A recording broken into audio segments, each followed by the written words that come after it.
Like I said, Cursed Hollow, the Regulators, the Unusual Suspects, two pretty good Division One teams. Very important match for both of these teams, though, as they are both currently one under. They have one more loss than wins this season. As we get into the middle of the chair league season here, it's going to be very important for these teams to not drop too far below the 500 line. I wouldn't necessarily say that. Yeah, give me just 1 second here, actually, guys. No Zarya listed. Text in here if you mean to pick / ban her and ban and use someone else. She can be played. She's legal.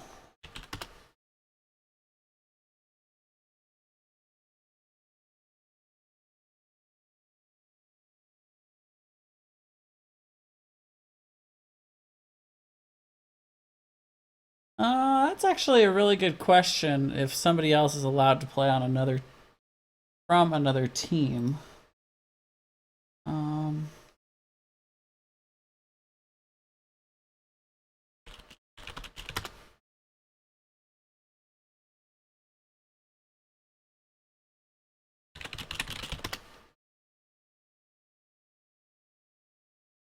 So as far as I know, I don't think there's not a rule.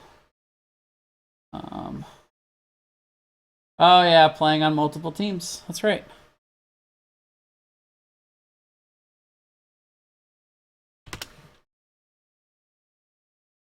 Let's see.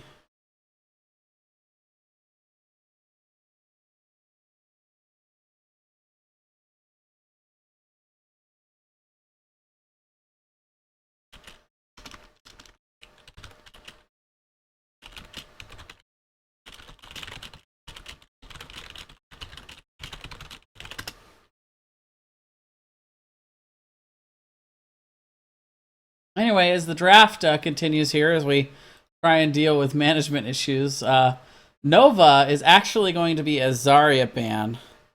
So, yeah, they're not actually bringing out the Nova denial there, but Zagara and Nova ban, and I'm way behind on the draft because of all the technical difficulties these two teams are having. Apparently, we have a member of the Regulators that are subbing somebody that plays on a different team, which is not allowed.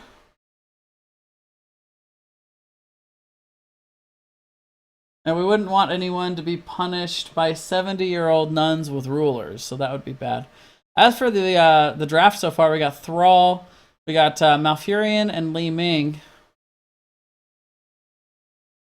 coming out here, which is a solid combo. Malfurion, we've seen a lot of really good heals from, and also good sustain on Cursed Hollow. But speaking of good sustained, Ario comes out on the other side. So both of these teams, let's see.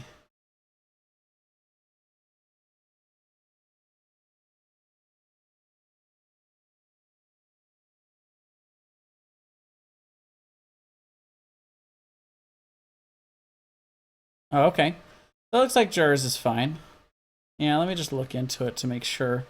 I want to make sure these guys can start on time, so I'm also trying to play referee for everyone. So let's go on into users.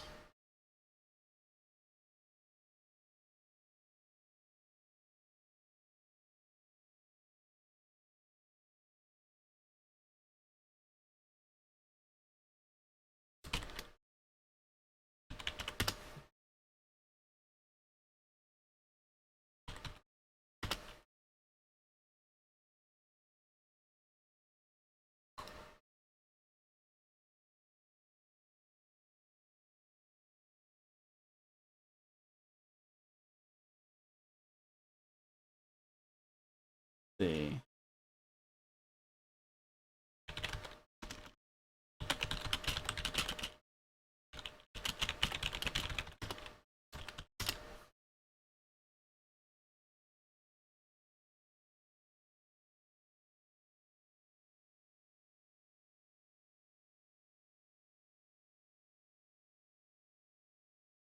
Who hasn't competed?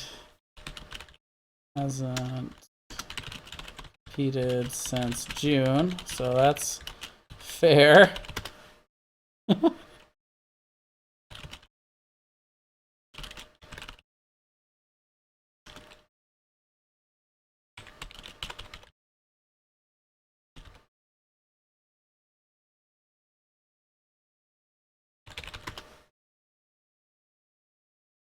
Let me make sure that Archimedes doesn't have a problem with that.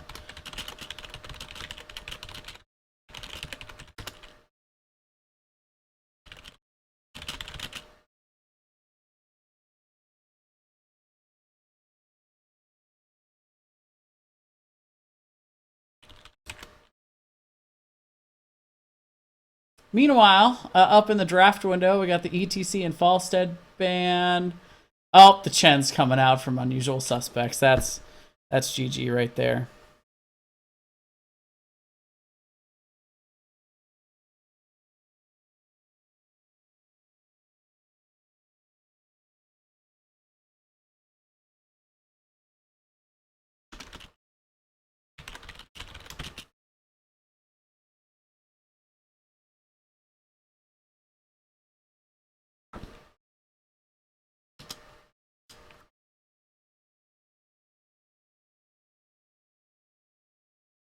And the Dahaka coming out. So these guys right on those, just drafting right on through the technical difficult. Wow, that's a lot of Orioles on my screen.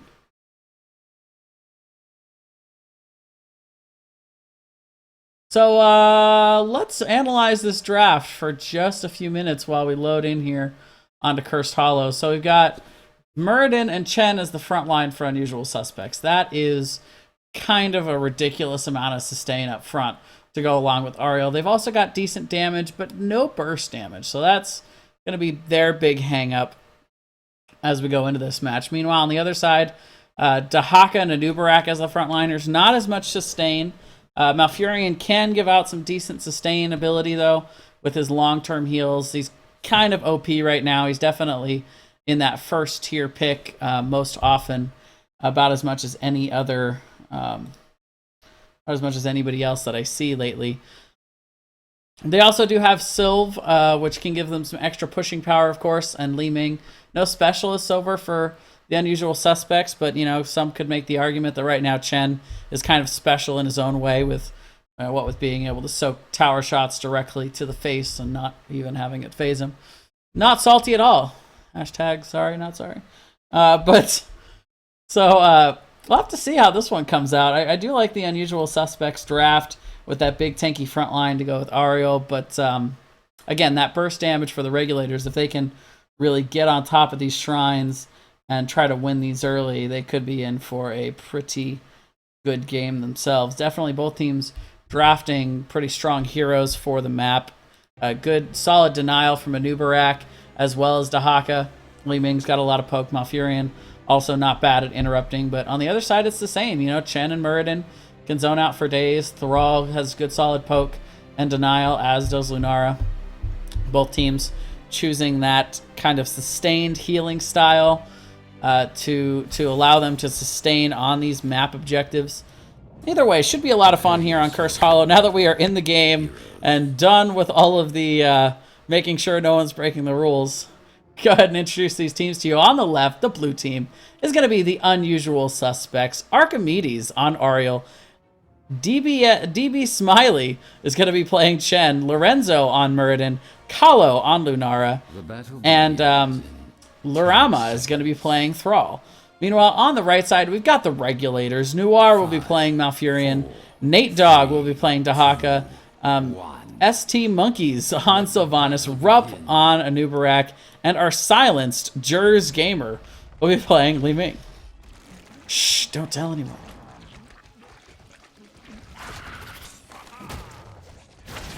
So right away we do see nice rotation here to the bottom lane. It does look like the Unusual Suspects are going for a bit of an unusual rotation to see if they can't catch somebody out on the way down.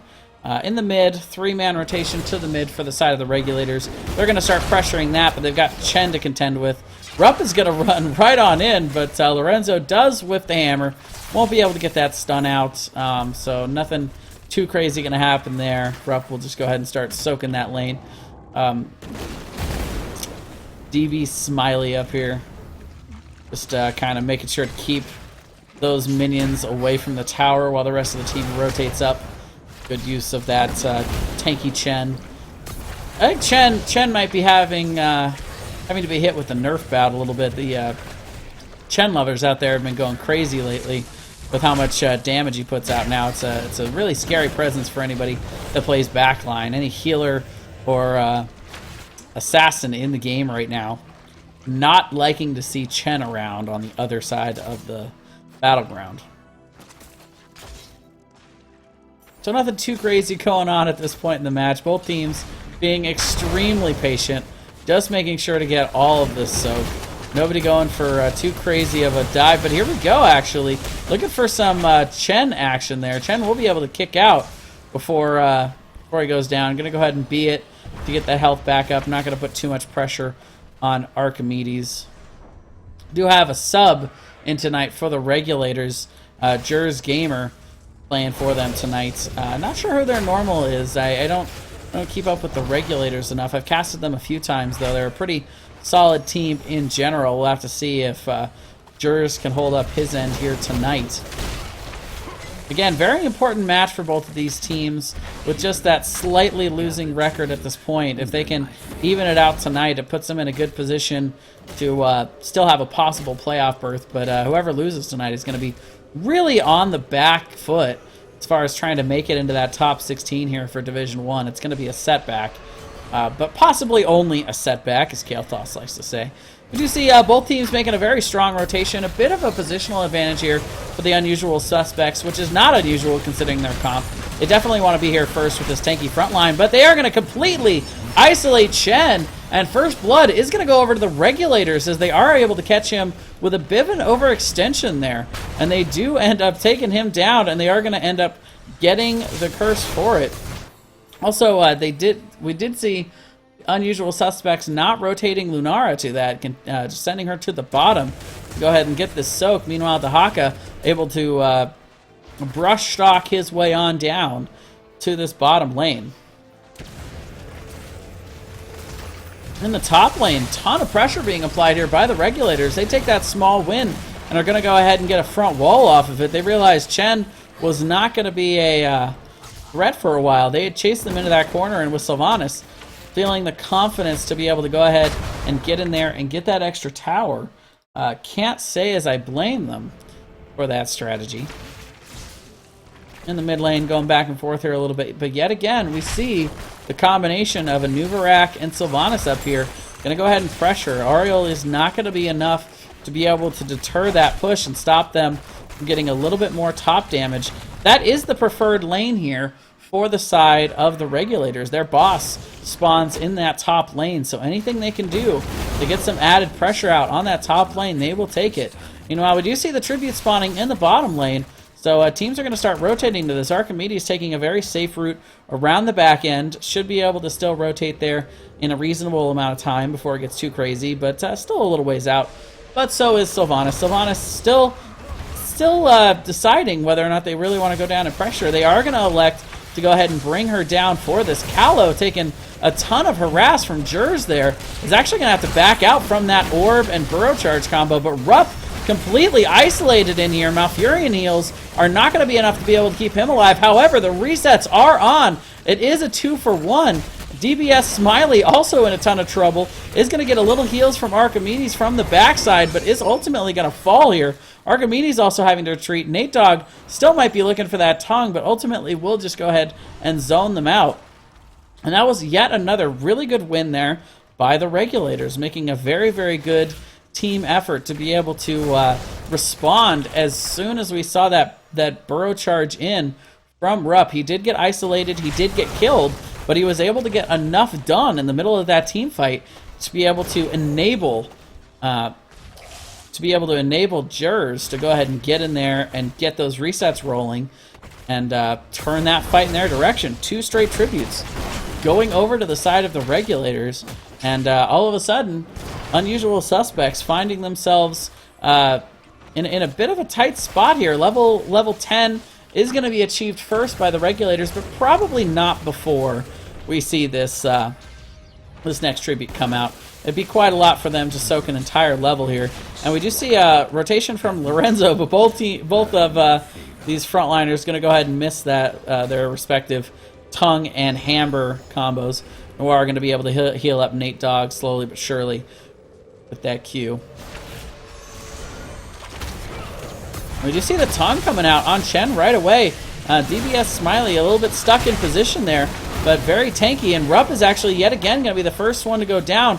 However, can they get the reset here? They are going to get it on Chen. So it is a 1-for-1 at this point. The resets have come out, but only one here so far for Jers. Still no level 10, but one more kill should be enough to do it. And Lorenzo is going to be that kill, and I was well. There it is. Level 10 has been achieved, and we're going to see an immediate response here from the Unusual Suspects. But going in deep there is ST Monkeys, and I think he's going to get that Lunar. Oh, Archimedes at the last second getting that heal out to save him. But level 10s have been picked up. They will get the curse, and everything is looking great for the Regulators right now. They have that camp on bottom that's pushing. Nate Dogg is going to go ahead and brush stock on down to be able to push that lane. So very, very nice situation for them there with that global. Is going to be able to stave off Lunara long enough to at least get that bottom fort down. Meanwhile, in the mid, a 3v2 situation here as DBS, Smiley, and Archimedes trying their best to push off this 3-man. But Rupp is not having any of it. Getting in deep here. Muradin will go down. Or no. Yeah, tilted all day long by this constant error message whenever a structure goes down. But we do see Lunara actually falling in that bottom lane to Haka. Nate Dogg making plays down there as he continues to push forward with those sets of Siege Camp Stone Throwers there.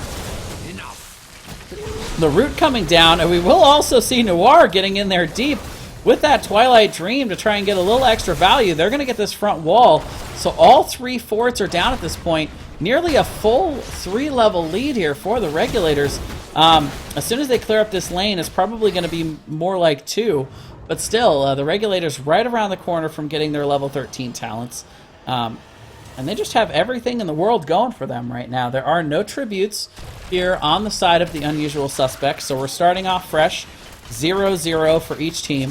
Both teams going to go ahead and start to back up and paint the map their color as much as possible. But level 13s are here for the Regulators, so we're probably not going to see the Unusual Suspects being too overly aggressive here. But that's kind of unfortunate with this 3-man front line. That's kind of how you want to be able to play the game if you are the Unusual Suspects. They want to be able to ensure that they can push in whenever they want to, but they have not been able to do that this match. They just haven't had the burst damage to be able to get those resets started, to be able to get those kills, I should say. As soon as those resets start on the other side, we do see the Regulators with enough burst damage to be able to capitalize. We're going to see a rotation here from the side of the Regulators. It looks like they are actually just going to go after this camp rather than electing to maybe try for a boss attempt. But, oh, here comes the rotation. Kahlo is caught with face checking that bush, taking a ton of harass here. Full push into the wall. We will see Sundering to try and counter-engage here, but Archimedes is caught way out. We'll have to engage Aegis themselves, but we'll be blown up as soon as that Aegis drops. Ton of damage also coming out on DBS. Is going to have to get back.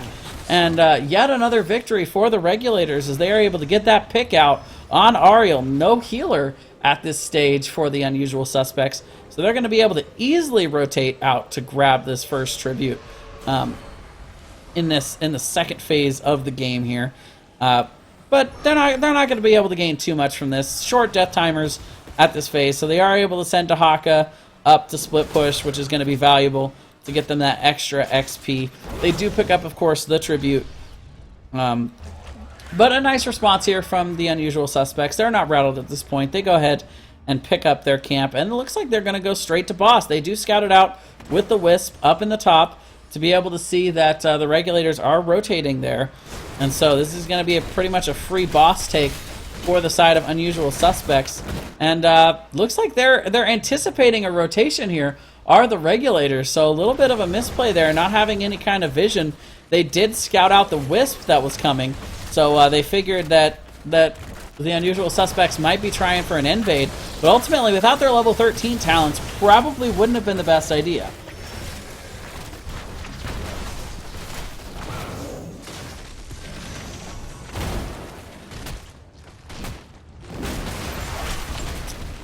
I don't see this stream listed. Are other people able to see this on Twitch? So yeah, oh, I see. That's my mistake. I actually have the wrong game in. That is my error. Let me go ahead and fix that real quick.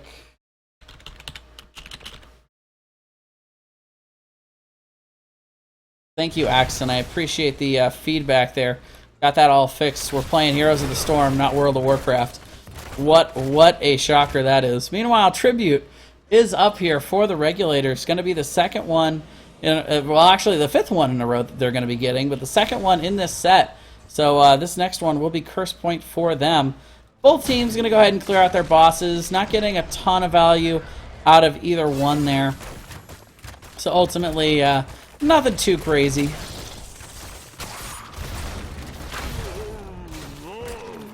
Both teams going to go ahead and in almost perfect sync, going to go ahead and pick up those those siege camps.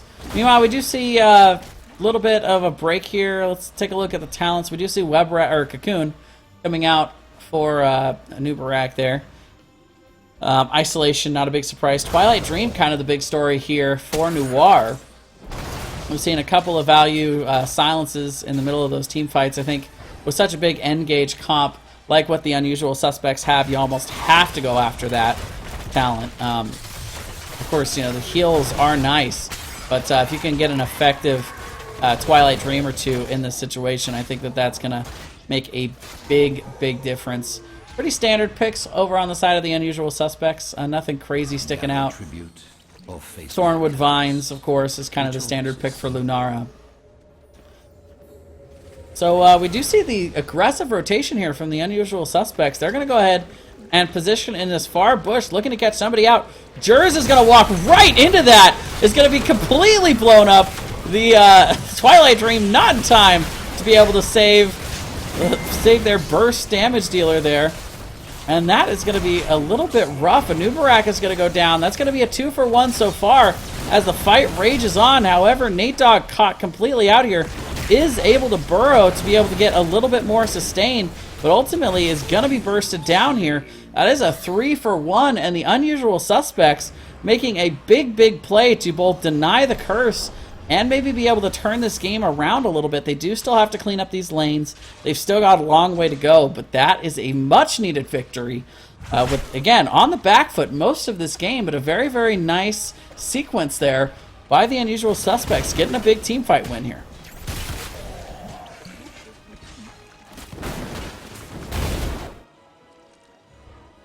So we see a very patient Regulators team here, just waiting for this next opportunity. We're actually seeing the pause come out. Lorenzo has left the game, it looks like.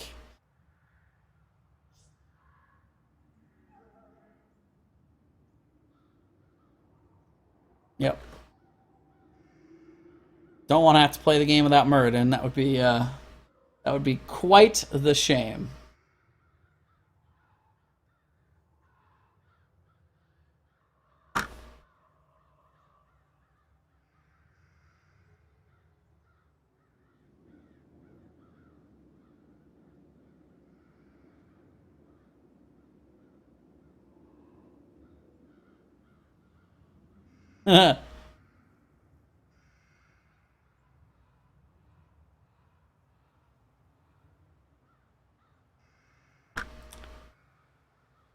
This team's kind of going back and forth. There was a little bit of a situation about the sub in the early part of the match, but nothing we couldn't get worked out. But not going to stop these teams from making a little bit of joke back and forth. So looking at the talents for these guys, actually got our handy dandy talent button down here.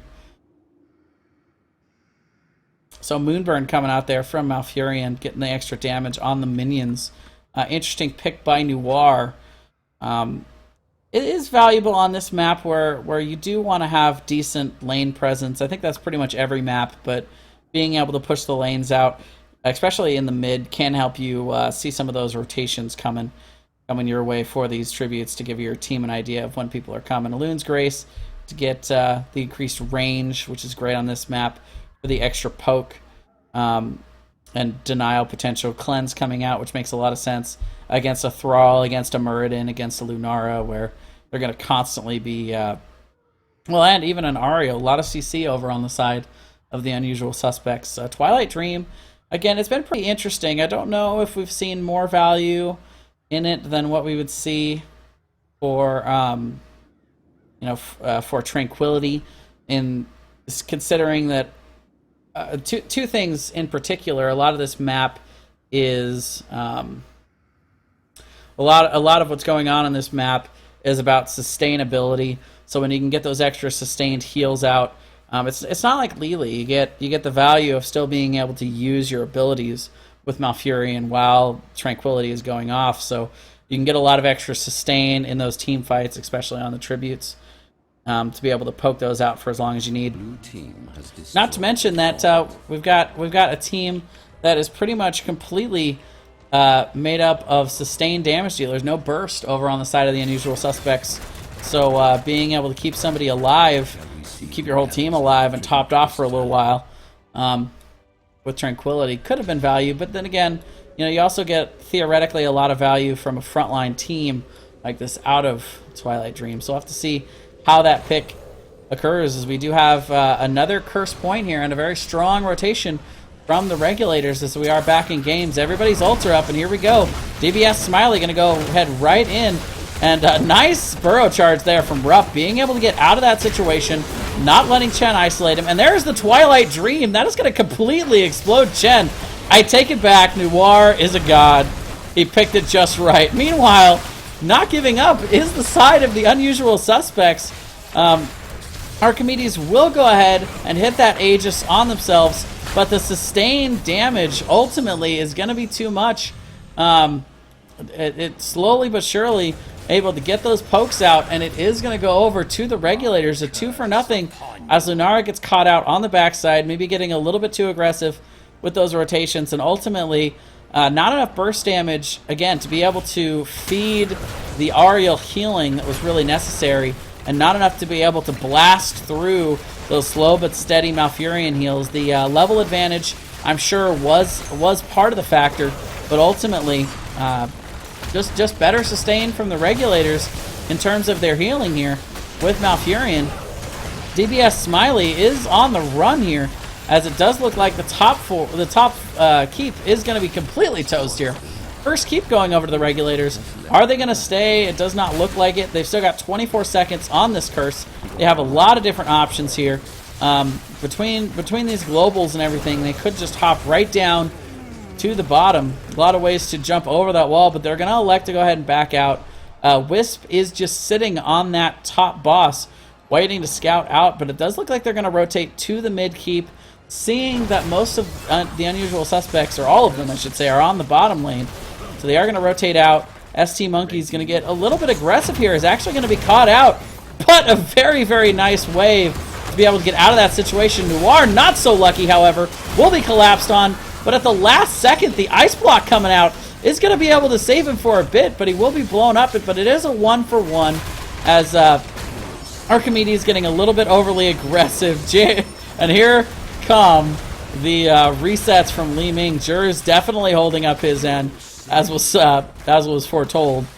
And here we go. This is going to be it. GG already coming out here from the side of the Unusual Suspect, as the Regulators able to turn that last fight, that last gank attempt on Sylvanas with a nice positioning to be able to get out of that.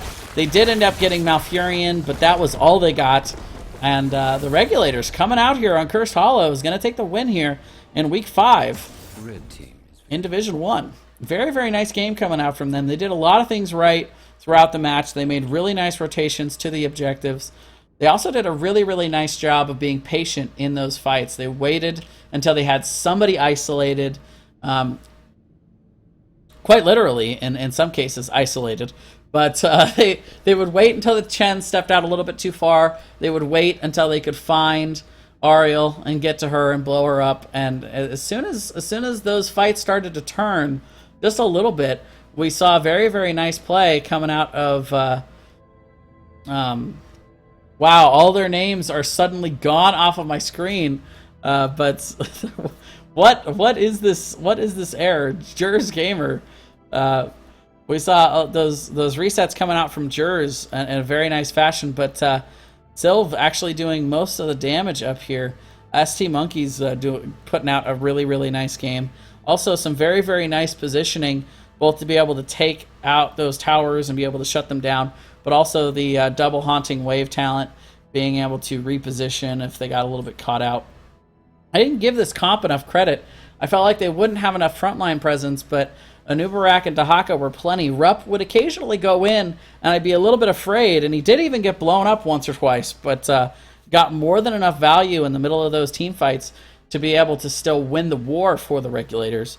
So let's take a quick look at these talents. We got Ariel, of course, Swift Sweep, Majestic, always focusing those first. I see most Ariels focusing on the Qs in those first ones. Energized Chord, so increasing generation from themselves, from their own basic attacks, which is nice. A lot of very clutch Aegises. Archimedes did a great job with those. Blinding Flash to be able to slow down Sylv, to be able to slow down those frontliners a little bit. I see Blinding Flash taken the most often at 13.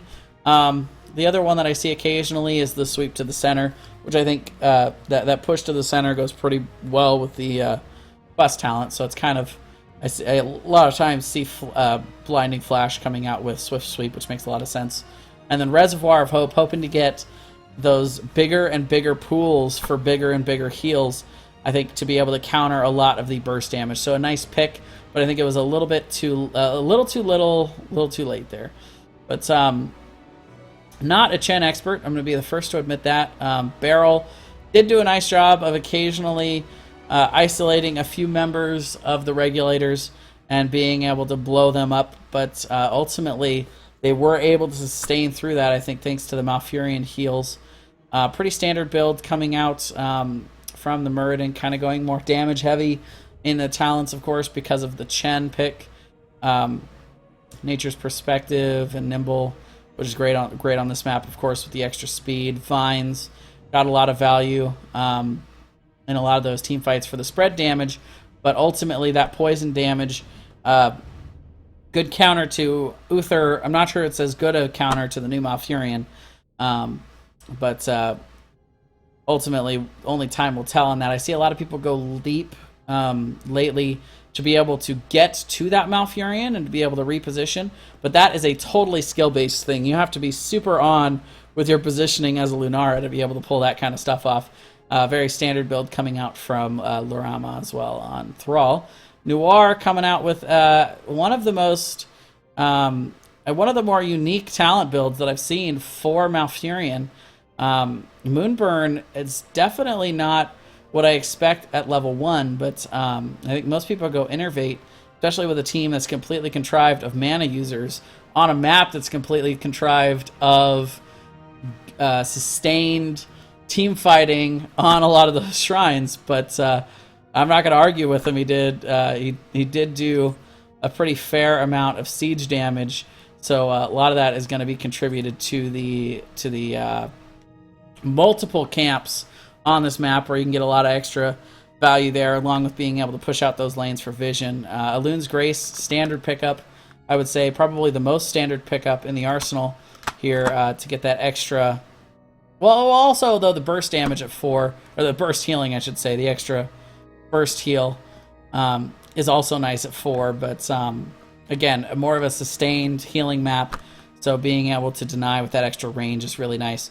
Plus, being able to get your roots in 30% further is really, really nice. Cleanse against a very heavy CC team. Saw a lot of very value Twilight Dreams, and I wasn't sure Whether or not I was going to see more value out of it than we would have seen out of Tranquility, but definitely at the end, that end blow up fight by Chen, I was completely sold. Twilight Dream, great pick there by Noir. Ice Block, Tenacious, and Storm Shield, pretty standard. Not a Dahaka expert either. I really need to study up on Dahaka. He seems like one of the big new heroes. Increased tongue drag. Brush Stalker movement speed 3 seconds after you use it, which is kind of cool. Isolation, which would get a lot of value against a lot of members that were on the Unusual Suspects. Oh, and look, all the names came back. That's good news. Feeding Frenzy for the... let's see. Oh, okay, so it reduces the drag cooldown, so that makes sense. So just trying to get the extra the drag resets to be able to get more members out. And we did see a lot of very value drags with good solid follow-up from the members of the Regulators. I think solid play by Nate Dogg there. Paralysis, always a good pick on any map, even on Cursed Hollow, where the map objective can also shut down the towers, but good stuff there. And then just went pretty much, from there, went pretty much full Withering Fire build. Some solid Wailing Arrow play as well. Everybody takes Cold Embrace, of course. Dampen Magic, which makes a lot of sense against pretty much anybody. I think that's probably Anubarak's go-to talent. That's what people choose him for, is for the reduced ability damage. No burst damage dealer, really, though, on the side of the Unusual Suspects, but still making him very tanky for when he does charge in. Charge range. The Cocoon coming out I didn't notice Cocoon. I'm not very good at spotting Cocoons, but when you're also running with a Dahaka, I don't really know how much value you'd get out of Swarm. I guess it would make him a little bit more tanky when he jumps in deep like that, but still being able to isolate the Chen, being able to isolate the healer and kill everybody else, isolate the Thrall that's chasing your Li Ming, with that Cocoon can really have a lot of value. And then going for the extra sustain with Astral, which makes a lot of sense. A full orb build coming out from Jers, getting a lot of value there. And then also Wave of Force, which makes a lot of sense in the displacement game when you're trying to get some of these 3 melee off of you. So very nice play coming out from Jers. Again, ton of stats. Good solid kill to death ratio. That's quite a sub you guys got there, I'll tell you. So congratulations to the Regulators. But also very nice job to the Unusual Suspects. They put on a pretty decent show for us. They had a couple moments there that were really nice. Gotta love that Chinese Bush metagame they were playing in the mid there. That was quite the play. But that is going to be it for me tonight, guys. I am going to be going on to my World of Warcraft raid. And the usual suspects, not the unusual. I apologize. Reading that from too far away, I need new glasses. So the usual suspects. Yeah, I would say lately Chen, pretty usual. I mean, normally you think of him as unusual, but lately I've seen him all over the place. So, makes a lot of sense. Well, thank you very much, guys, for joining me. If you like Chair League, hit the follow button. It'll be well worth it. Not only do I cast quite a bit for Chair League, but I also do follow other Chair League casters when I get a chance. So it's a good place to, right here on the channel is a good place to get your gateway to all things Chair League. And I will see you guys next time. Tomorrow night I got another match that I'll be casting, and hopefully I'll see you guys then. Have a good night, guys.